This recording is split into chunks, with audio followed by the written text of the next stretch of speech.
Kimberly Sullivan stood in a Connecticut courtroom yesterday, accused of cruelty and abusing her stepson for more than 20 years. The young man's unimaginable suffering over the course of 2 decades is just a reminder of the darkness that does exist in our world. Police say the victim, who is now 32 years old, told them he was kept a secret his entire life, locked away in his 8 by 9 foot room since he was 11. There was a room in the house that appeared to have locks on it from the exterior portion of the house.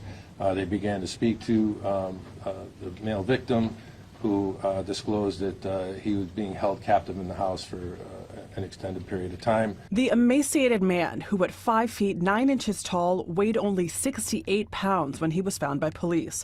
According to the affidavit, he also told them he would only be given 2 cups of water a day, sometimes being forced to drink out of the toilet, and says he was only allowed out of his room to do chores for Sullivan. He says he was pulled out of school in the 4th grade and had had no contact with anyone. But last month, the Waterbury Fire Department was called to the home for reports of a fire they say was started by the man in his room. The man told first responders he believed it was his only way out. He was taken to the hospital, and that's when officials learned the details of his living conditions. He lit that fire knowing he could very well die, but he'd been locked in that room for 20 years, and for 20 years he's been trying to get out of that room. An attorney for Sullivan denied the claims of abuse. Absolutely not true. He was not locked in a room. She did not restrain him in any way. She provided food. She provided shelter.